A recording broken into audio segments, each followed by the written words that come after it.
Et on pouvait rester encore dans cette intériorité, juste savourer un petit peu cette présence qui est là pour entrer dans cette partie maintenant du satsang, c'est-à-dire en fait de, d'enseignement, de transmission des enseignements de Yogananda, alors et en gardant justement cette qualité. C'est vraiment une très bonne chose à faire, voir quand on est suffisamment en nous-mêmes, on a une autre intelligence. Quand nos émotions sont apaisées, quand les mouvements de l'énergie à l'intérieur sont tranquilles, on peut être beaucoup plus réceptif. On peut penser avec plus de fluidité. En fait, littéralement, c'est ce qui nous empêche d'être pleinement intelligent dans notre vie, ce sont les émotions. C'est vraiment notre identification des mouvements d'énergie qui nous, qui nous met hors de nous-mêmes, de notre potentiel. Ok. Alors, je vous ai préparé un satsang aujourd'hui en réponse à une question que m'a posée Romuald, qui est notre ami qui habite au Bénin. D'ailleurs, c'est le seul du continent africain avec nous. C'est vraiment un honneur, une joie de l'avoir avec nous. Et, donc, sa question, je vais lire sa question et puis aller ensuite dans la réponse selon justement euh, le texte, en fait, qu'a cité Romuald et qui est de Yogananda. Je cite le texte. Donc, la sagesse, l'amour, la joie, la paix, toutes les qualités divines, ainsi que l'énergie, donc qui est aussi une qualité, sont impliquées dans le flux de la grâce divine. On peut dire sont intégrés dans le flux de la grâce divine. Je relis cette phrase. La sagesse, l'amour, la joie, la paix, toutes les qualités divines, ainsi que l'énergie, sont incluses dans le flux de la grâce divine. Mais elles sont d'abord perçues, et ceci plus facilement, dans leur manifestation inférieure en tant qu'énergie. En apprenant à s'accorder à l'énergie cosmique, on apprend le secret de l'accord divin à tous les niveaux. Ce secret, c'est la volonté.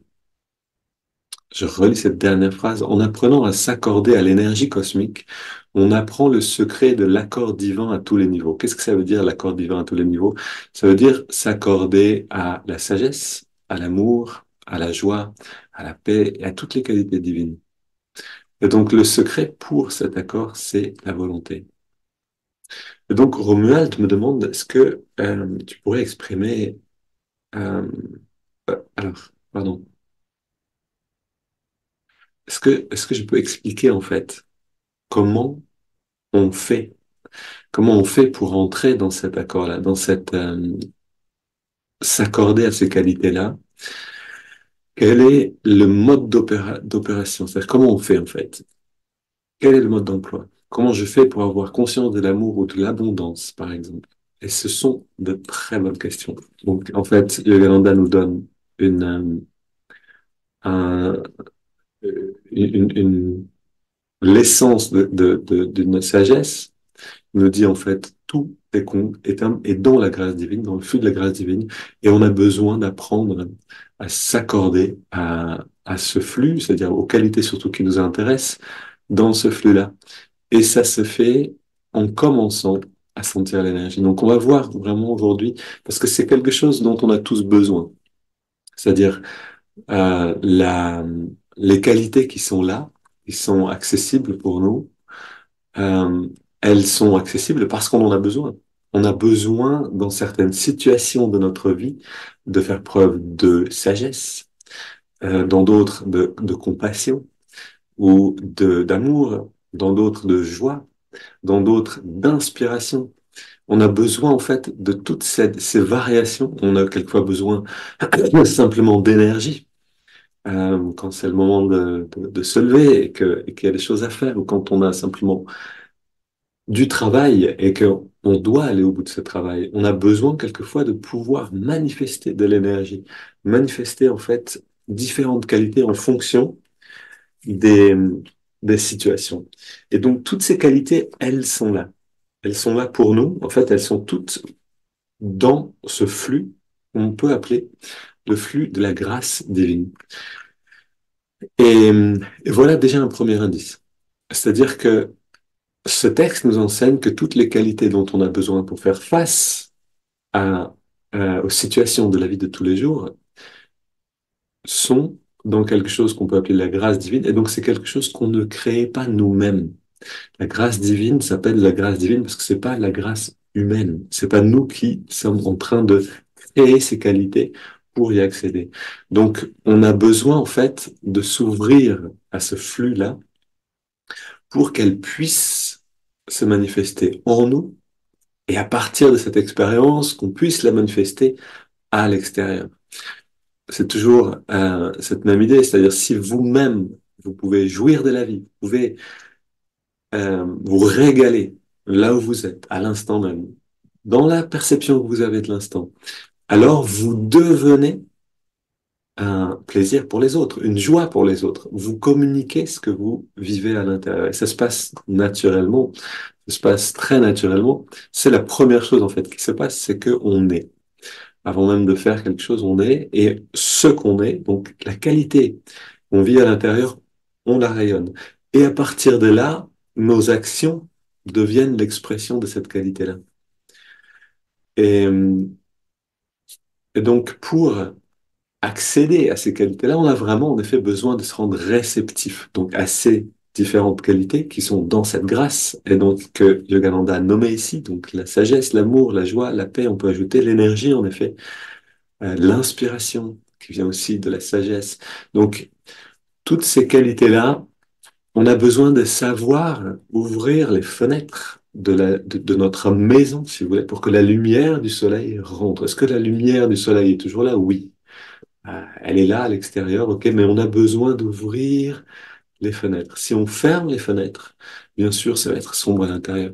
Alors, on est dans cette situation paradoxale où la lumière est à l'extérieur et nous, on est à l'intérieur, il fait un peu sombre. Et on se demande, mais en fait, comment on fait pour être inspiré? Comment on fait pour aimer? Comment on fait, en gros, comment on fait pour être dans la lumière du soleil? C'est vraiment la question qu'on se pose littéralement. Et donc, la question très juste, c'est comment je fais pour ouvrir les fenêtres? Comment est-ce que euh, comment est-ce que je me rends accessible à cette grâce? La question plus juste est plutôt comment est-ce que j'arrête de garder mes volets fermés? Comment est-ce que j'arrête de faire obstruction à l'énergie qui rentre? Et, et ici, donc, bien sûr, c'est un chemin spirituel consistant qui va nous permettre de le faire. C'est-à-dire que c'est pas en jouant avec le mental, comme par exemple, on est tous l'amour et donc finalement il n'y a rien à faire, on est tous déjà la conscience ultime et donc finalement il n'y a rien à faire, ça c'est un piège dans lequel on peut tomber. Euh, et en même temps, ça peut être une clé si c'est un maître qui nous parle, si c'est un maître réalisé qui nous parle et qui lui fait l'expérience de la joie profonde et qui nous dit une phrase qui devient pour nous un passage, parce que lui est dans cette expérience, et en nous disant une phrase, il nous donne l'accès à son expérience, oui, ça peut devenir en effet quelque chose de précieux, et on peut rentrer dans l'expérience directement.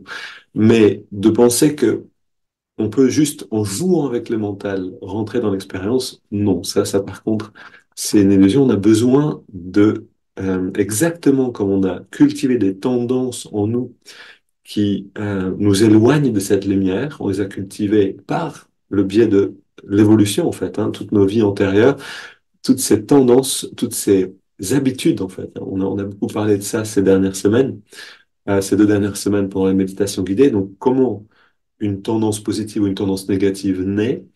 Elle naît parce que je pense d'une certaine manière ou parce que j'agis d'une certaine manière.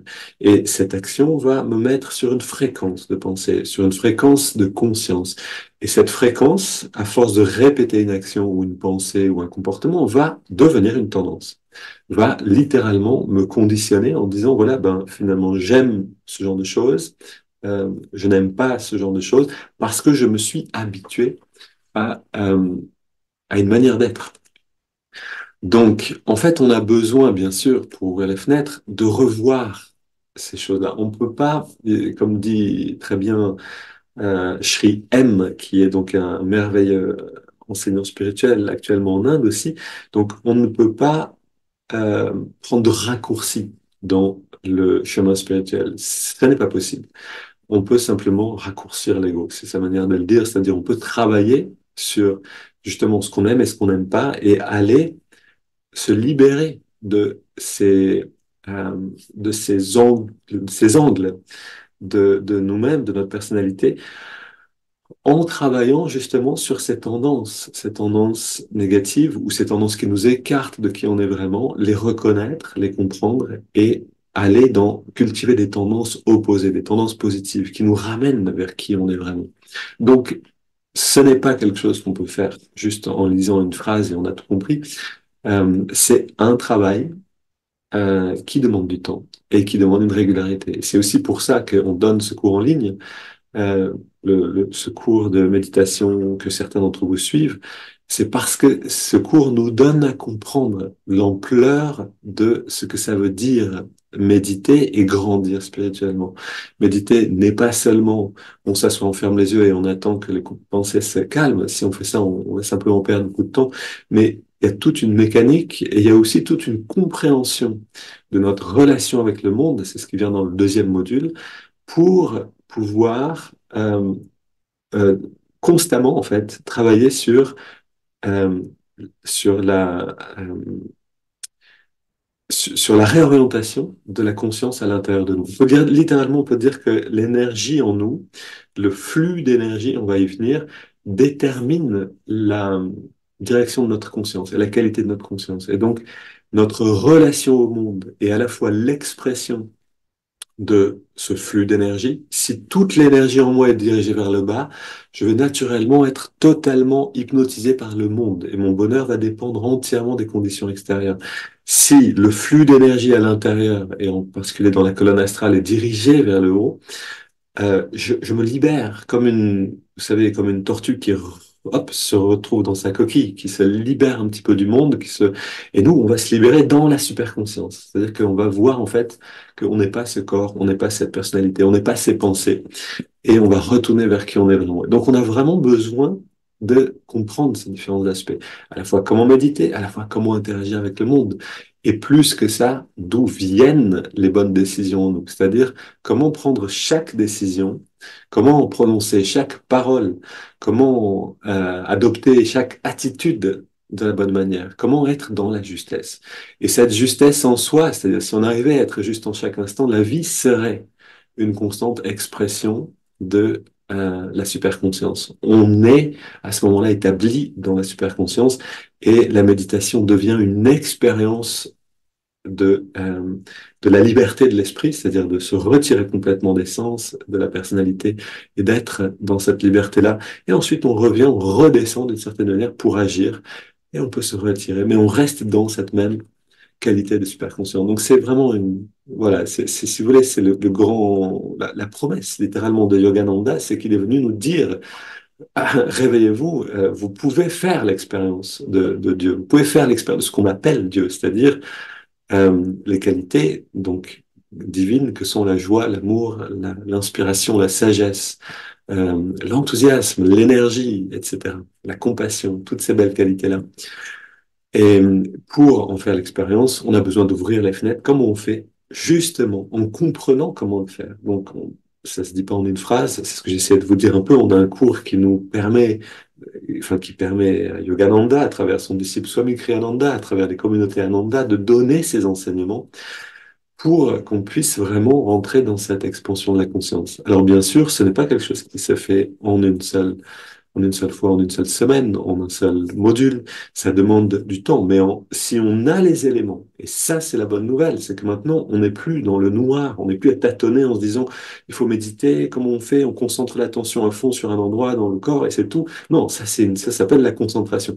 Maintenant, on a la compréhension, on a les outils pour rentrer dans un chemin que j'appellerais intégral, c'est-à-dire un chemin où on comprend tout à la fois ce qu'on a besoin de faire intérieurement, ce qu'on a besoin de faire extérieurement, et comment aller dans la justesse en chaque instant. Et quand on sait ces choses, ensuite, c'est la pratique. C'est pour ça qu'on se retrouve aujourd'hui. On a un beau groupe. Hein, merci d'être aussi nombreux. On est 18 en comptant 2 personnes en Inde. Donc, on est un bon petit groupe. Et ça aussi, c'est pour nous donner l'élan. Parce que, pourquoi est-ce que c'est aussi important de se retrouver ensemble? Parce que, comme le dit et le répète Yogananda, et c'est très important pour nous de le comprendre, de le voir dans notre vie, l'environnement est plus fort que la volonté personnelle. Mais, donc, si cet environnement est porteur, l'environnement va nous aider et va aller dans le sens de la volonté. Si on n'a pas de sangha, de sat sangha, c'est-à-dire de communauté, comme on en crée une, un groupe simplement, qui est orienté vers la vérité, alors on a naturellement ce qu'on appelle dur sangha, ce qui veut dire un groupe de personnes qui s'orientent vers les plaisirs des sens, parce que c'est simplement la majorité de ce qui, la conscience régnante dans le monde maintenant, c'est cette conscience-là d'aller chercher le bonheur dans des expériences. Ok. Et on ne pourra pas le trouver. On va juste trouver ce mouvement du pendule de haut et de bas constant. Et pardon, ça va nous épuiser, nous frustrer, nous rendre malheureux, jusqu'à ce qu'on se dise, mais attends, il n'y a pas quelque chose d'autre. Et c'est là où on arrive justement à un chemin. Ok, je continue un petit peu ce que j'avais prévu de vous dire.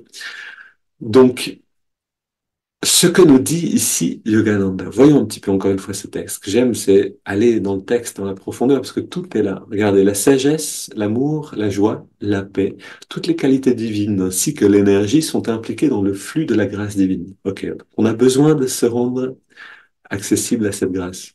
Mais ces qualités sont d'abord perçues et plus facilement, elles sont perçues dans leur manifestation inférieure, c'est-à-dire plus grossière, on pourrait dire, en tant qu'énergie. Qu'est-ce que ça nous dit? Ça nous dit qu'il y a en nous un flux d'énergie. Ok, c'est parce qu'on a de l'énergie dans le corps qu'on est en vie. Si on prend un cadavre et qu'on le fait respirer, ça va pas le remettre en vie.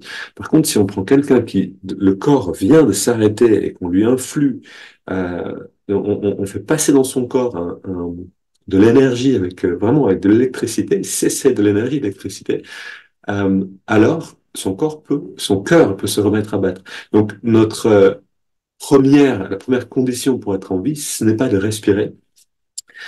Beaucoup de yogis donc vous montrer la chose vous pouvez regarder plein de vidéos sur YouTube, vous verrez plein de yogis qui s'arrêtent de respirer, les scientifiques qui écarquillent les yeux à côté. Et si ça vous intéresse, regardez Swami Rama. C'est vraiment merveilleux de le voir parler. R-A-M-A, Swami Rama, un merveilleux maître de l'Himalaya qui est venu pareil que comme Yogananda, les mêmes expériences. Il voulait montrer en fait ce qui est possible. Il est venu, je pense, une cinquantaine d'années après Yogananda, ou peut-être une quarantaine d'années après. Mais donc, ce n'est pas la respiration qui est notre condition pour être en vie. On est vivant au-delà de la respiration.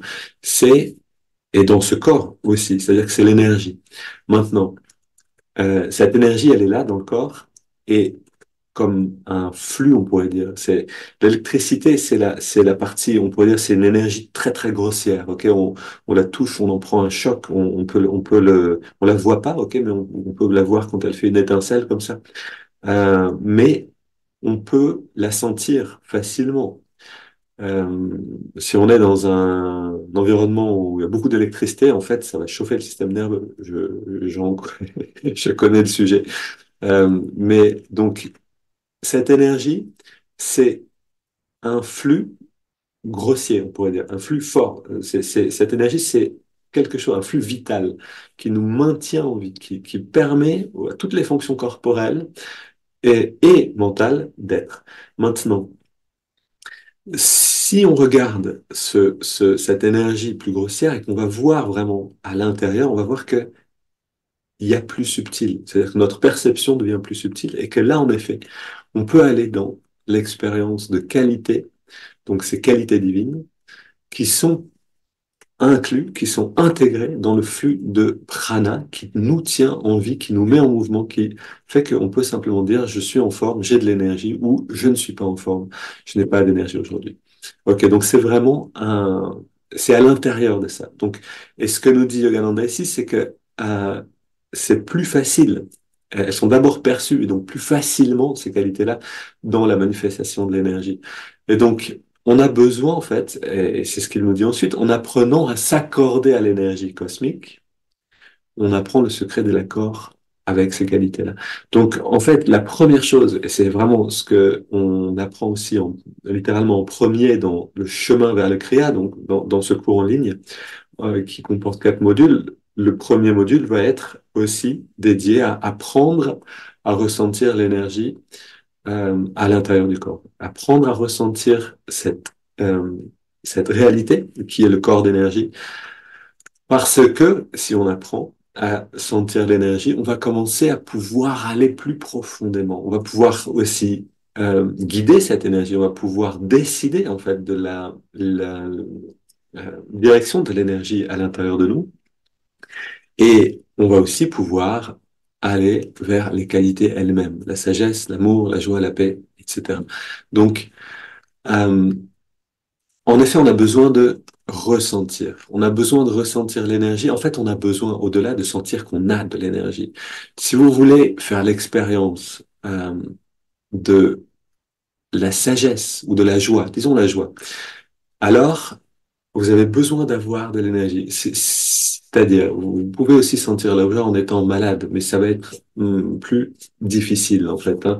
La bonne santé, c'est un trésor sur le chemin spirituel, parce que c'est très difficile de se mettre en chemin si on est euh, avec peu d'énergie, en fait, hein. Et Yogananda avertit tout le monde, il dit, mettez-vous en chemin tout de suite, parce que plus vous vieillissez, moins vous aurez d'énergie pour le faire. Donc maintenant, c'est le moment. Maintenant, quelle que soit notre dose d'énergie, on met tout en chemin. Et donc, ok, on a de l'énergie, mais est-ce que ça veut dire qu'on est dans la joie? Non, pas forcément. Imaginons, voilà, on a de l'énergie, on se réveille, on est en bonne forme, on sort, ok. Est-ce que automatiquement on est dans la joie? Non, pas forcément. On peut, euh, on peut ressentir de la colère, on peut ressentir de la frustration. Si on a beaucoup d'énergie et qu'on est frustré, on va exprimer cette colère, cette frustration. Et en fait, mieux vaut cette expression mieux vaut avoir de l'énergie et être dans la colère que de ne pas avoir d'énergie et d'essayer d'être joyeux ou d'être simplement indifférent. Parce que cette énergie, et c'est vraiment intéressant, on en a fait l'expérience hier avec Janavi, euh, cette énergie, après je vous raconte l'histoire parce que c'est simplement ou l'anecdote, parce qu'on en fait tous l'expérience, ça résonne avec le vécu. Mais donc cette énergie qui est euh, investie dans une émotion négative, dans la colère ou dans la frustration ou euh, dans un désir, etc., cette énergie, parce que avoir un désir fort, c'est aussi impliquer de l'énergie dans une direction. Et donc, si on peut réorienter cette énergie-là, que ce soit en se libérant de cette colère, que ce soit en réorientant notre désir, euh, à ce moment-là, on va profiter de cette même énergie dans un sens différent. Si on sait donner un sens positif à notre énergie et qu'on a de l'énergie, alors on va pouvoir euh, facilement faire l'expérience de la joie. La joie, c'est d'ailleurs la première chose dont on va faire l'expérience quand l'énergie est bien réalignée. Parce que qu'est-ce que c'est la joie? Et c'est pas moi qui l'invente, bien sûr, c'est Yogananda qui l'explique. La joie, c'est l'énergie euh, qui est à l'intérieur de nous et qui est dans un mouvement ascendant.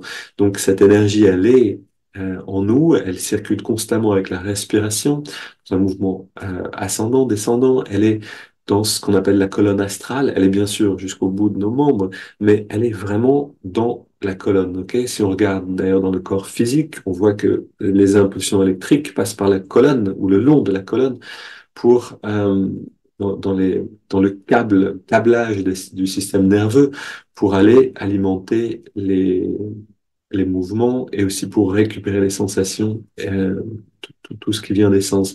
Donc, euh, donc la joie, en fait, et les autres qualités également, dépendent, on va voir un peu après, dépendent de la direction donnée à l'énergie en nous-mêmes. OK?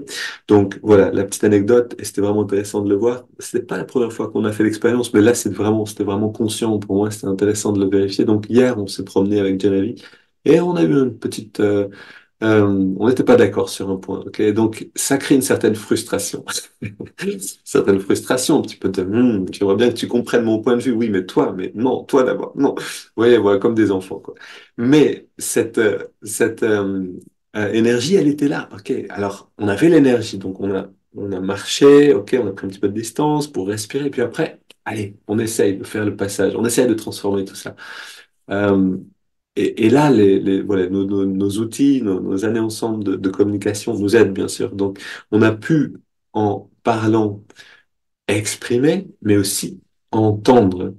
On a pu dire, voilà ce que tu dis, je l'ai entendu. Et voilà ce que j'ai à dire, est-ce que tu l'as entendu? Oui, tu l'as entendu. Et quand ces choses se passent, en fait, bon, il y a une réorganisation de l'énergie parce qu'on n'est plus dans la frustration de la non-entente, par exemple, de ne pas se faire comprendre. Et alors, qu'est-ce qui se passe ici? Et je dis pas que c'est possible dans toutes les relations. Euh, Quelquefois, c'est pas possible et on a besoin de réorganiser son énergie seul. On a besoin, mais quand c'est possible, c'est un grand cadeau. Et donc, dans cette réorganisation, ben, on a senti que, alors que juste avant, on était un petit peu dans celui qui boude et qui, non, pas content, tout d'un coup, on sentait un élan d'affection et de joie parce que cette énergie qui était forte, et on avait de l'énergie à ce moment-là et qui était engagée dans cette frustration et cette distance, était maintenant orientée dans une autre direction et qui nous réunissait. Elle était simplement orientée vers le haut. Elle était réorientée. Et, euh, et donc, c'est en fait, oui, dans l'idéal, c'est vraiment le sens d'une relation. C'est qu'on va euh, faire l'expérience de nos frustrations, nos limites, nos désirs, etc. Et puis, en vivant ensemble et avec une communication qui fonctionne, on va pouvoir réorienter tout ça. Et c'est là le caractère vraiment thérapeutique, dans le sens le plus divin du terme. C'est vraiment, ça appartient plus à l'ordre des médecins, là. Ça appartient à l'ordre du divin. C'est vraiment que l'esprit guérit. Ok, c'est pas juste le corps, c'est l'esprit qui guérit. Et donc, c'est le cadeau des relations et c'est quelque chose qu'on a besoin, bien sûr. On a besoin d'aller vers ça. Mais on a besoin, on pourra y aller seulement si on commence avec soi-même. Si on commence à voir, OK, aujourd'hui, mon énergie, elle est vers le bas, je sens une frustration, je sens un petit peu de lourdeur. Comment je fais déjà pour avoir de l'énergie? OK, ça, c'est important. Et donc, la recharge en énergie, c'est de l'or hein, parce que à la fois, ça nous remplit d'énergie, mais aussi, ça nous donne une subtilité de perception. Si, j'aime beaucoup courir aussi, faire voilà, des exercices qu'on trouve dans peut-être la musculation ou le sport, voilà, ce genre de choses. J'aime aussi faire ce genre de mouvements et ça me fait beaucoup de bien. Et, c'est aussi nécessaire pour moi, mais ça n'amène pas à la même subtilité de perception. Ce qu'on a dans la recharge en énergie, donc ce que j'appelle la recharge en énergie, c'est ce que Yogananda a baptisé Yogoda. Euh, Ce qui amène vers l'union, ça veut dire. Et cette technique de Yogoda est là pour nous apprendre à recharger à volonté le corps et le mental en énergie et à lui donner une direction ascendante. Donc ça, c'est un cadeau merveilleux. Mais euh, donc voilà, la première chose, on a besoin de cette énergie. En effet, le sport va nous donner de l'énergie. Et ensuite, on a besoin d'aller vers les qualités dont on a besoin. Ok, donc pour répondre à Romuald jusqu'au bout. Comment on fait? Comment on fait? Donc, la première chose, en effet, c'est qu'on a besoin d'énergie, on a besoin de sentir qu'il y a de l'énergie, et ensuite de l'orienter vers le haut. Donc, ça, c'est les deux premiers éléments, si vous voulez. C'est à la fois avoir de l'énergie et lui donner la bonne direction. Et ensuite, on va pouvoir aller dans l'expérience de la qualité elle-même qui nous intéresse, et, en allant au bon endroit dans le corps, en allant au bon endroit dans le corps d'énergie.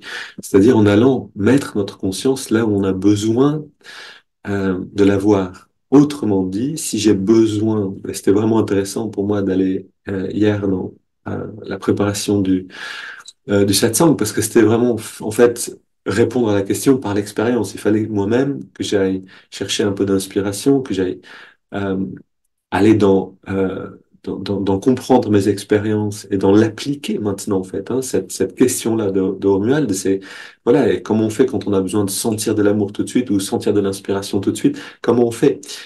Yogananda nous explique comment le faire et j'ai besoin de le faire pour être inspiré, pour trouver en fait des réponses à ces questions-là. Donc c'était vraiment un cadeau. Merci encore une fois d'avoir posé ces questions. Et donc première chose, j'ai de l'énergie. Deuxième, elle va dans la bonne direction. Je sens une certaine joie. Ok. Comment je fais pour sentir la joie? Il y a deux manières. Il y a la manière mécanique. Je fais remonter l'énergie le long de la colonne et je l'amène ici. Là, je vais sentir à l'expiration une sorte de bien-être. Oui, c'est la preuve que je suis en train d'aller dans ce qu'on appelle le mouvement ascendant ou dans la qualité de la joie. OK. Il y a ça, c'est on va dire la méthode mécanique. J'agis sur le courant lui-même. L'autre, c'est de se rappeler, donc d'aller avec la perception dans une expérience dans laquelle on faisait l'expérience de cette joie-là. OK? Donc si je me rappelle quelque chose qui m'a fait rire, OK, ça me vient déjà. Ok, l'énergie est déjà en train de remonter.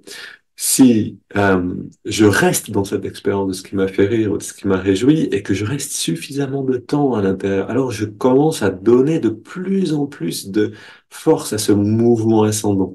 Si je reste juste 2, 3 secondes à sourire parce que quelque chose m'a fait sourire et que j'y repense, ça va être hop, un petit mouvement comme ça. Mais si je reste pendant 5 ou 10 respirations, je commence vraiment à modifier la vie à l'intérieur de moi avec une autre profondeur, avec une autre empreinte, si vous voulez, avec une autre force.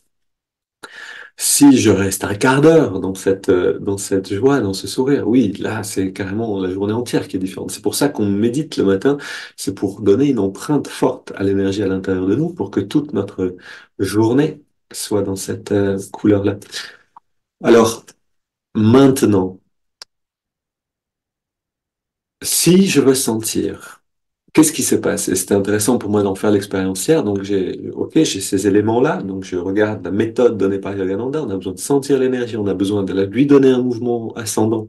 On a besoin ensuite, et donc ça, c'est dans d'autres textes, d'autres enseignements qui sont pas dans ce texte-là que Romuald a cité. Mais on a besoin aussi de savoir où mettre l'attention. Et donc, si je cherche à comprendre quelque chose, et ça c'est quelque chose que on fait naturellement, quelqu'un qui réfléchit, qui veut comprendre quelque chose, va avoir tendance à froncer les sourcils, parce que l'énergie vient là. Ok, c'est une manière même de stimuler cet endroit-là pour essayer de voir la réponse à quelque chose. Donc ici, on peut en effet, si on amène l'attention à cet endroit-là, tout en ressentant le mouvement d'énergie ascendant, si on a tous ces ingrédients, avoir de l'énergie qui monte, ressentir la joie, et amener l'attention à cet endroit-là avec une question et en attendant la réponse, alors dans le flux de la joie elle-même, dans le flux de l'énergie, on va sentir la réponse venir. Est-ce que oui, ça fonctionne? Oui, ça fonctionne. On a simplement besoin de le faire 1 fois, 2 fois, 3 fois et que ça devienne fluide. À chaque fois qu'on sent qu'on a de l'intuition et qu'on prend une bonne décision à partir de cette intuition, on se, on fluidifie en fait cette manière de faire. Ça va devenir une tendance positive. Ça va devenir une habitude d'être intuitif et de décider de cette manière-là. Euh, Maintenant, si j'ai besoin de sentir de l'amour, alors qu'est-ce que c'est l'amour? C'est tellement difficile de voir. Ce mot, il est tellement, on voit tout de suite l'amour, une personne et une autre, et envie de l'embrasser, de la prendre dans les bras. Qu'est-ce que c'est l'amour? C'est d'abord euh, comprendre, c'est d'abord être l'autre. Ça, c'est vraiment, je pense, une meilleure définition. C'est ce que disait Swami Kriyananda une fois. Il disait, regardez tous ces gens. Et alors, qu'est-ce qu'ils disaient exactement? Ils étaient dans une sorte de parc Disneyland près de Los Angeles ou à Los Angeles, je sais plus exactement où, parce qu'il aimait bien aller là. Et donc, il était là avec les personnes qui étaient autour de lui, Asha et d'autres. C'est Asha qui racontait ça d'ailleurs. Et il disait, toutes ces personnes, non pas seulement de les aimer, mais imaginez que vous êtes toutes ces personnes. Et là vient l'expérience de l'amour. C'est-à-dire que c'est pas seulement, ah, toi, je t'aime, toi, j'aime comme tu es, comme tu penses. Non, je suis toi. On est un. Et là vient l'expérience de l'amour. Et, et donc, aller dans encore une fois, c'est 3 éléments, c'est-à-dire j'ai de l'énergie, ok, c'est la première chose, ça va beaucoup nous aider. Cette énergie, elle monte, on a une joie qui est présente, on a de l'enthousiasme, on a un élan, ok, et en plus, j'amène ma conscience au niveau de la poitrine ici, non pas dans l'organe du cœur, mais vraiment au niveau du cœur énergétique, et je ressens. Et je regarde ce qui se passe à ce moment-là, en gardant ces trois éléments ensemble. Qu'est-ce qui se passe? OK? Et est-ce que je peux me permettre de voir ce qui se passe, de pas en faire une histoire ésotérique qui est réservée aux saints ou aux yogis qui je suis pas. Non, maintenant, je peux voir que ça colore légèrement ma conscience. OK? Maintenant, si je refais cette même chose, c'est-à-dire cette pratique en fait, hein, si j'en prends l'habitude et que je la repratique en étant dans la forêt, dans un endroit qui est beau, le long des Alpilles, près de belles ruches fertiles, ou dans, voilà, où qu'on soit en fait, hein, près d'une rivière, près d'un arbre, etc.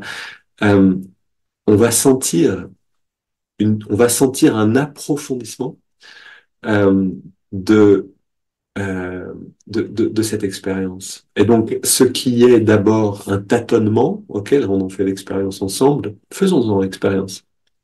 Prenons une inspiration profonde.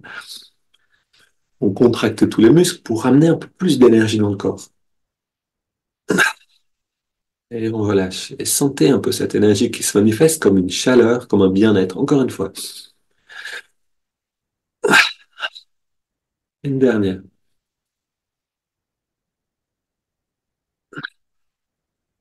Ok. Là, on sent de l'énergie. Ok, on sent une vibration, un pétillement. Ok, maintenant on inspire lentement pour ramener l'énergie vers le haut. En même temps, on se rappelle quelque chose de joyeux, si c'est possible. Un moment qui nous a fait rire. On garde l'air dedans un petit instant pour ramener tout ça vers l'œil spirituel et on expire. Et on sent un rayonnement de bien-être. Voilà, là on est déjà dans l'expérience de l'énergie qui remonte. Parfait. Encore une fois, on inspire,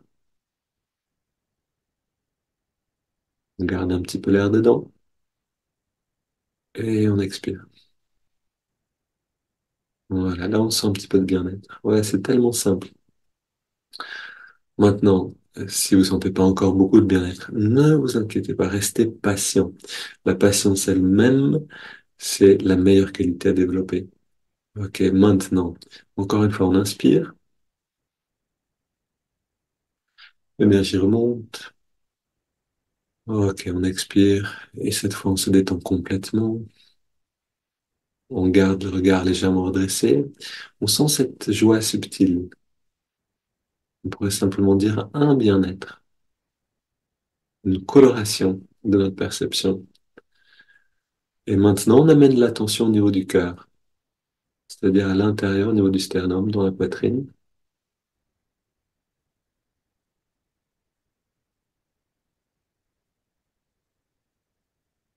Et on a mis les trois éléments ensemble. On sent de l'énergie, on sent que l'énergie s'élève, parce qu'on sent une joie tranquille. Et on a gardé la conscience, on garde la conscience au niveau du cœur. Et maintenant, on perçoit, à partir de cette fenêtre du cœur, on perçoit tout ce qui est perceptible, nous-mêmes, l'extérieur, l'intérieur, tout.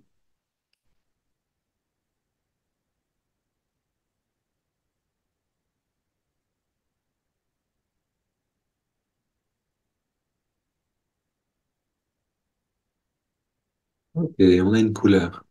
Ok, on s'attend pas à un feu d'artifice, mais à une couleur, une petite expérience, une teinte. Ok, et puis on garde cette expérience. D'ailleurs, on va partager sur cette petite expérience. Mais